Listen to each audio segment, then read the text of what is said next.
হরে কৃষ্ণ ভক্তমণ্ডলী ভক্তিমতী মায়েদের চরণে আমার দণ্ডবাদ প্রণাম। আজকে আমাদের আলোচ্য বিষয় যে আপনারা সকলে যে সারাদিনে যদি নিত্য গীতা পাঠ না করতে পারেন তাহলে শ্রীমদ্ ভগবদ গীতার মূল 3টি কথা আপনারা মেনে চললে আপনাদের সমস্ত দারিদ্রতা সমস্ত পরিবর্তন আমূল পরিবর্তন জীবনে ঘটবে। সমস্ত কিছু আপনারা এই ভিডিওর মাধ্যম দিয়ে যদি উপলব্ধি করতে পারেন তাহলে আপনাদের ভগবানের কৃপায় আপনারা অনেক কিছু লাভ করতে পারবেন। তাহলে মা আজকে আমরা এই ভিডিওটি আপনাদের সামনে তুলে ধরছি, আপনারা কৃপাপূর্বক ভিডিওটি দেখবেন। তাহলে ভগবান শ্রীকৃষ্ণের সেই মুখস্থিত বাণী শ্রীমদ্ ভগবদ গীতা পড়ার মতো সময় কেন অনেকের সময় থাকলেও মা হয়ে পারে না, আবার অনেকের ইচ্ছা আছে উপায় নেই, অনেক রকম ভাবে আমরা এখন জর্জিত আছি। তাহলে কি হয়েছে, এক সময় ভগবান শ্রীকৃষ্ণের একানুষ্ঠ ভক্তকে শ্রীমান মহর্ষি নারদ মুনি তিনি কি করলেন, এক সময় হঠাৎ তিনি মর্তধামে এসেছিলেন। তো এসে তিনি কি করলেন, একজন পরম বৈষ্ণব শুদ্ধ ভক্তের সাথে দেখা হলো। যখন তিনি বৈকুণ্ঠ লোকে ফিরে যাবেন তখনই এমত অবস্থায় দেখতে পেলেন এক পরম শুদ্ধ ভক্ত বৈষ্ণব, মানে বৈষ্ণব বলতে কি তিনি ব্রাহ্মণ। তখন তিনি তাকে জিজ্ঞাসা করছিলেন, নারায়ণ দেবকে দেখে তিনি খুবই খুশি, প্রণাম জানালেন। তারপরে বললেন, আচ্ছা মহর্ষি নারদ, আপনার সামনে আমি একটা কথা তুলে ধরছি, আপনি কি এটা আমার ভগবানের কাছে যে বলতে পারবেন? মানে এই যে আপনাদের 3টি কথা বলছিলাম না, যে কোন 3টি কথা মেনে চললে আপনাদের পরম আমূল পরিবর্তন ঘটবে, সেটা হচ্ছে এই 3টি কথা যদি আপনারা মেনে চলেন। প্রথম কথার প্রথম যুক্তি হচ্ছে এটা। তাহলে সেটা কি, মহর্ষি নারদ তিনি সেই ব্রাহ্মণ বৈষ্ণব ভক্তকে বলছেন, যে বৈষ্ণব ভক্ত বলছে আর কি, যে হে মহর্ষি, আমার খুব জানতে ইচ্ছা করে ভগবান শ্রীকৃষ্ণের দয়ায় আমি কবে তার সেই বৈকুণ্ঠ ধামে যাব, এই যে সংসারের জ্বালা যন্ত্রণা সমস্ত কিছু ত্যায্য করে কবে যেতে পারবো, সেই বৈষ্ণব জীবনটা আমার ধন্য হবে, মানে আমার ভক্ত জীবনটা কোথায় যাব, বৈকুণ্ঠ ধামে কবে যেতে পারবো, কবে, এই আশায় তার ছিল। তাহলে তখন এই কথা বলছে যে তুমি যদি পারো ভগবানের কাছে এই কথাটা পৌঁছে দিও, তারপরে যদি কখনো আসো আমাকে কিন্তু উত্তরটা জানাবে। আচ্ছা আমি তাই করব। তো আবার তিনি হাঁটতে লাগলেন, হাঁটতে হাঁটতে দেখলেন একটা অশ্বত্থ বৃক্ষের নিচে এক মুচি কি করলেন, তিনি জুতো সেলাই করছিলেন। তখন তিনি নারদ মুনিকে দেখতে পেলেন। তখন যে কি মানে একটা আলাদা ফিলিংস, আলাদা ভক্তি ওখান থেকে, মানে ব্রাহ্মণের কাছ থেকে যেটুকু পাইনি এখানে পেলেন। তারপরে কি হলো, তারপরে তাকে ভগবানের মতো করে, ভক্ত সর্বদাই ভগবানের কাছে যখন থাকে মহর্ষি নারদ, তাকে কত সম্মান দিতে হয় মা।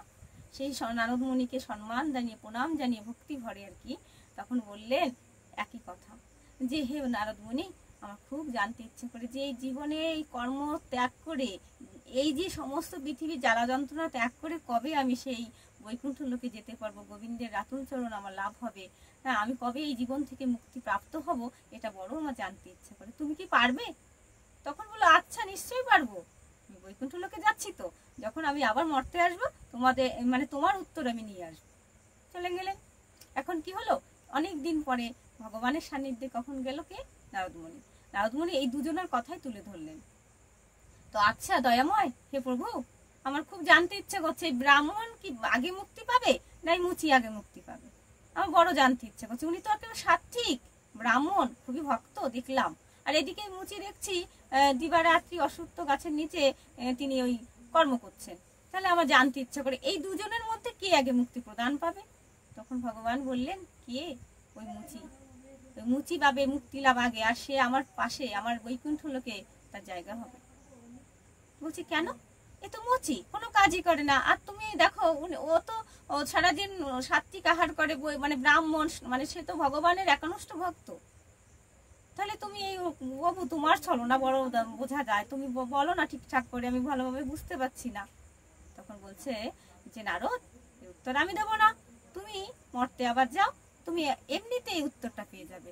তাহলে কি হলো মা, তখন তিনি আসলেন কোথায়, সেই ব্রাহ্মণের কাছে।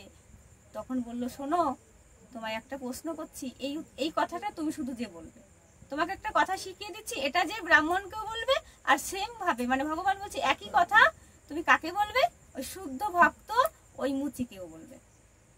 আচ্ছা বলবো, তুমি বলো প্রভু কি বলছে। শোনো, তারা যদি বলে ভগবান কি করছে, তখন তুমি কি বলবে জানো, ভগবানের কাজ তো অনেক। তিনি আজকে কি করছে, একটা সূর্যের ভেতরে, সূর্যের ছিদ্রের মধ্যে একটা মস্ত বড় হাতিকে এপার ওপার করছে, মানে পারাপার করছে। ও মা, ভাবার কথা না এটা। এটা সূর্যের মধ্যে দিয়ে, সূর্য তার ছিদ্রের মাঝখান দিয়ে কি করছে, ভগবান শ্রীকৃষ্ণ একটা হাতিকে এপার থেকে ওপার নিচ্ছে। তাহলে এটা বড় একটা চমৎকার কথা, ভয়ানক কথা। এটা বললেই এই ব্রাহ্মণ যে ভগবান এখন কি করছে গো, তুমি তো আসলে। তখন একই কথা বললেন যে ভগবানের কাজ হচ্ছে, এখনের কাজ দেখে আসলাম, একটা ছোট একটা মানে সূর্যের মধ্যে একটা ছিদ্রর মধ্যে দিয়ে তিনি হাতি পারাপার করছে। এখন তিনি অবাক ভাবে বলছে, কি বলছে, ভগবানের কোনো খেয়ে দিয়ে কাজ নেই। এটা একটা কথা হলো নাকি? সে যে কিভাবে ভগবানকে অসম্মানিত করলো সেটা সেই নারদমুনি জানে। তখন ভগবানের কথায় মনে মনে ভাবলো, ঠিকই তো, এ কি করে মুক্তি লাভ হবে? দেখো তো, ভগবানের কথায় কোনো বিশ্বাসই নেই। ঠিক আছে, আমি আসি। চলে গেলেন কোথায়? মুচির কাছে। মুচি এখন দেখে বলছে, বাবা মহর্ষি নারদ আবার সেই একইভাবে ভক্তি ভরে প্রণাম জানালেন। তারপর বলছে, আমার কথার উত্তর নিয়ে এসেছো তুমি? হ্যাঁ, তার জন্যই তো এখানে প্রবেশ করেছি তোমার কাছে। বলো বলো, আমার ভগবান কি করছে, দয়াময় কি করছে?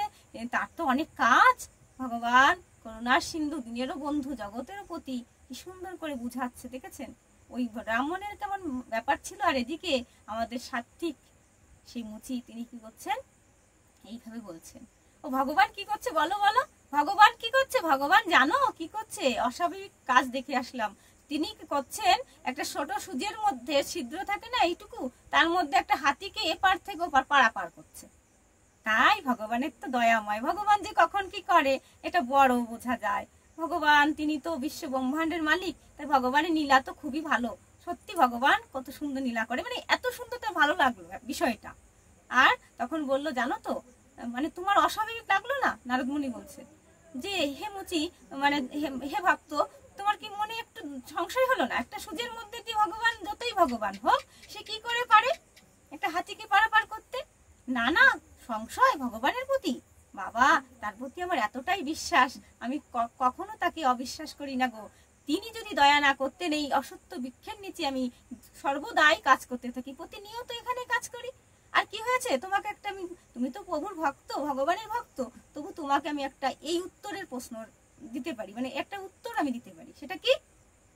এই অসত্য, বিরাট একটা অসত্য গাছ, এই অসত্য গাছ, সে তার গাছে আছে কি ফল, সে ফল থেকে কি হয়, একটা বীজ, বীজ থেকে কি হবে, পুনরায় আবার এত বড় বটবৃক্ষ হবে। তাহলে ভগবানের এত ক্ষমতা যে সে যে কি করতে পারে, একটা বটবৃক্ষের থেকে, একটা ছোট ফল থেকে একটা বীজ হয়, বীজ থেকে এত বড় একটা অসত্য গাছ হবে।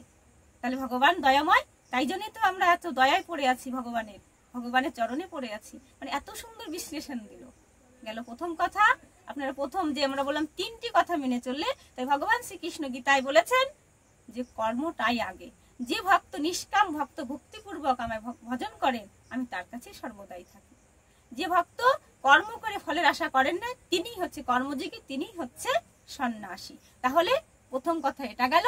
দ্বিতীয় কথাটা আপনার যদি এটা মেনে চলেন আর কি, বিশ্বাস, তারপর এটা হচ্ছে ভক্তি। তাহলে এক সময় কি হলো মা, এক পৃথিবীতে এক ভক্তিমতী মা, তিনি যে এত ভক্তি পরায়ণ মহিলা, একটা মহিলার গল্প, মানে গল্প না, একটা একেবারে কাহিনী। সেটা কি, সেই মহিলা কি করতেন, তিনি স্নান করে তিনি কি করতেন, আগে সেবা করতেন। তিনি পেট পুড়ে সেবা করে ধীরে সুস্থে তিনি ভগবান শ্রীকৃষ্ণের আতুল চরণে তিনি নিবেদন স্বরূপ তিনি ভক্তিমূলক ভাবে পুজো করতেন। তাকে ভগবানকে মনের কথা জানাতেন, তার আলাপন, তার কাছে ভগবান সর্বদাই তার সাথে কথা বলতেন, মানে ভগবান কথা বলতেন না, ভক্ত সর্বদা তার সাথে অনেকক্ষণ তার পুজো করতেন, তার সামনে তার আকুতি মিনতি জানাতেন। তো এইভাবে খেয়ে দিয়ে পুজো করতেন। তো এক সময় কি হলো, এক পরম ভক্ত তার বাড়িতে আসলেন। এসে অবাক, কি ভগবানের এত বড় ভক্ত হয়েছে তুমি, তারপরে তুমি খেয়েটেই পুজো দিচ্ছ? রেগে গেল, এইভাবে আর করবে না, এখন থেকে তুমি না খেয়ে ঠিকঠাক করে পুজো করবে। আচ্ছা, মানে ভগবান মানে দেখাচ্ছেন এগুলো। তিনি হচ্ছে তার আত্মীয়, মা ভক্ত হলেও সেই মহিলার আত্মীয়, সেইভাবে কাজ করতে লাগলেন, পুজো করতে লাগলেন। তো এক সময় কি হলো, সেই মহিলা যেভাবে পুজো করতেন 1 ঘন্টা, সেখানে না 10-15 মিনিটে না খেয়ে পুজো দিতে ভালো লাগছে না, ঠিকঠাক করে মন্ত্র বলতে পারছে না, ঠিকঠাক করে তিনি এখন ভগবানের সামনে মানে খিদের কথাটাই মনে পড়ছে যে যদি খেতে পারতাম ওই টাইমে খেতাম, মানে এইভাবে। তো এখন কি হলো, পুজোটা ঠিকঠাক হচ্ছে না। মন দিয়ে যদি না ডাকতে পারি ভগবানকে, ভাল লাগে সবারই। দেখবেন এখন কি হলো, এক সময় এক সাধু মহারাজ তার বাড়িতে আসলেন। তিনি দেখতে পেলেন যে মহিলাটা তার সামনে এসে বললেন, জানো সাধু বাবা, আমি এইভাবে বিপদে পড়েছি। ভগবানকে আগে 1 ঘন্টা 1.5 ঘন্টা পুজো করতে পারতাম, ঠাকুরকে উপাসনা করতে পারতাম, এখন আমি না 10 মিনিট আমার খিদে পেয়ে যাচ্ছে, আমি ভালো করে পুজো করতে পারছি না। তাহলে তিনি বললেন, দেখো মা, ভগবান ভক্তিটাই আস্বাদন করে। তুমি খাবার সময়ও যদি ভক্তি তারকে দেখাও যে হে গোবিন্দ খিদে পেয়েছে, কিন্তু তোমার প্রতি তো অশেষ ভক্তি, ভক্তিটা তো দেখাতে পারা যায় না, অনুভবের বিষয় না। তাহলে তুমি কি করো মা, তোমায় আমি বলছি, তুমি করে সেবা করে স্নান করে তুমি গোবিন্দ পুজো করো, গোবিন্দ তাতেই খুশি হবে, আর তুমিও বেশিক্ষণ থাকতে পারবে গোবিন্দের সান্নিধ্যে, তাহলে ভালো হবে। এটা হচ্ছে ভক্তি মা। যদি ভক্তি থাকে, ভগবান বলছে তুমি যতই আমাকে ফল নিবেদন করো, যতই আমাকে রাজস্বিক সেবা দাও, সেটার মধ্যে যদি ভক্তি না থাকে, আমি মানে সেবা করি না, তোমার কর্মই আমি সেবা রূপে গ্রহণ করি। তাহলে দ্বিতীয় কথাটা এটা, যদি আমরা বিশ্বাস আর ভক্তি থাকে, ভগবানকে সত্যি আমরা লাভ করতে পারবো, সত্যি এটা হয়েছে। দ্বিতীয় কথাটার উত্তর হচ্ছে কি মা, এটা হচ্ছে আমরা এমন একজন মানুষের কথা বলতে যাচ্ছি, তিনি হচ্ছে আমাদের ভারতে বৃন্দাবনের এক স্বনামধন্য মহারাজ। তিনি জীবনে কিভাবে এমন একটা জায়গায় গেলেন, সেটা নিয়ে আমরা গীতার থেকেই, যে বিশ্বাস ভক্তি এটা হচ্ছে নির্ভরতা। ইনি এই যে বাবা মহারাজ, ইনি হচ্ছে এমন ভাবে ভগবানের উপর নির্ভর করেছিল মা, একটা অবাক কাণ্ড আমরা এই কথার মাধ্যম দিয়ে জানতে পারবো। তো এক সময় মানে আমাদের ভারতবর্ষের উত্তরপ্রদেশের নাগপুরের আখেরি গ্রামে এক বৈষ্ণব পরিবার ছিল, শুদ্ধ বৈষ্ণব ব্রাহ্মণ পরিবার। সেই ব্রাহ্মণ পরিবারের এক পরম ভক্ত ছিলেন। সেই পরিবারে লোকজন ছিল অশেষ ভগবানের ভক্তপরায়ণ। তার মা ছিল ভক্তিমতী, সাধু সেবা না করিয়ে তিনি কোনো কাজ করতেন না। তার পিতাও ছিল পরম ভক্ত, হ্যাঁ, তার পিতার নাম ছিল নরেন পান্ডে, এবং তার দাদু ছিল সন্ন্যাসী, এবং তার নাম মানে সেই ভক্তর নাম ছিল অনিরুদ্ধ কুমার পান্ডে। তাহলে সে কি করলো, তার দাদাও ছিল কি এমন ভক্তিপরায়ণ, ফ্যামিলিটাই ভক্তিপরায়ণ ছিল মা। একসময় কি হলো, তার দাদা প্রতিনিয়ত তাদের কি করতো, প্রতিনিয়ত সংসারে আধ্যাত্মিক মানে সংসারের ভালো করার জন্য, মানে ভক্তি লাভ করার জন্য তারা কি করতেন, প্রতিনিয়ত শ্রীমদ ভগবত গীতা পাঠ করতেন। বাড়িতে সবাই এত পরম ভক্ত ছিলেন। এখন কি হলো, সে অনিরুদ্ধ কুমার পান্ডে তিনি কি ভাবলেন, এখন যদি আমি সংসারে মোহজালে পড়ে থাকি, একসময় মা থাকবে না, বাবা থাকবে না, দাদা থাকবে না, কেউ আমরা থাকবো না। কিন্তু এখন কি হবে, এখন আমার ভগবান ছাড়া তো কেউ নেই, তাহলে ভগবানকে পেতে গেলে এখানে থাকলে আমার হবে না।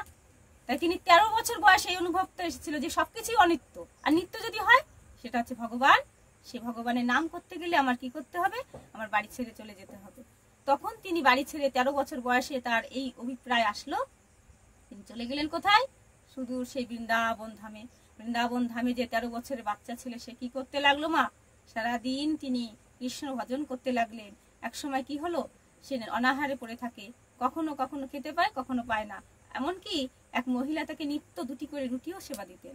আবার কখনো শীতের প্রকোপে তিনি নিজের মানে আমরা বলি না বস্তাটা সেলাই করেও কিন্তু শীত নিবারণ করতেন তিনি। কত ভাবে কঠিন ভাবে মানে ভগবান মানে বিশ্বাস ছিল তার ভগবান। এমন সময় কি হলো যে তিনি দিন দিন করে এমন একটা পরম ভক্ত হতে লাগলেন, কৃষ্ণ নাম তিনি জপতেই থাকতেন, দিবারাত্রি কাটছিল কৃষ্ণ নাম। মানে এত কষ্ট তিনি করে, মানে নির্ভরতা, মানে ভগবান আছেন, ভগবান আমাকে বাঁচিয়ে রাখবেন, সেই নির্ভরতার মধ্য দিয়ে তিনি ছিলেন। তো এক সময় কি হলো, ভগবানকে যে ভালোবাসে তার অনেক অনেক দাম দিতে হয় গো মা, অনেক দাম দিতে হয়, তাহলে ভগবান তার কাছে থাকে। তো এক সময় কি হলো, এই বাবা তিনি, তার নাম আগে ছিল অনিরুদ্ধ কুমার পান্ডে, এখন হয়েছেন তিনি কি প্রেমানন্দ গোবিন্দজি।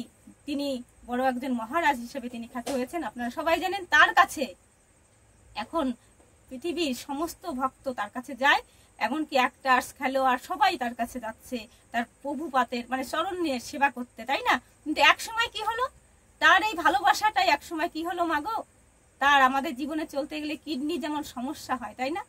তার দুটো কিডনি কিন্তু নষ্ট হয়ে গেল। একসময় সবাই ভক্তরা জানতে পারলো সেই কিডনি দুটি খারাপ হয়ে গেছে। তখন কি হলো, সেই কিডনি দুটি তিনি কি করলেন, তার আগেই খারাপ ছিল কিন্তু তাও যখন জানা গেল আর কি, তো কিডনি দুটির নাম তিনি দিয়েছিলেন কৃষ্ণ আর একটি দিয়েছিলেন রাধা। মানে ওনার দুটি পার্টসের নাম কিন্তু কৃষ্ণ এবং রাধা। তো 18 বছর ধরে তিনি এই যন্ত্রণা সহ্য করেছিলেন। তো ভগবান যেখানে আছে মা, তো অবশেষে ভক্তরা জানতে পেলে সবাই বলছে গুরু মহারাজ জি আমাদের কিডনি আপনাদের দেব। ভগবান মানে ভক্ত বলছে না না, আমি কাউকে কষ্ট দিতে চাই না, আমার নির্ভর আছে ভগবানের প্রতি।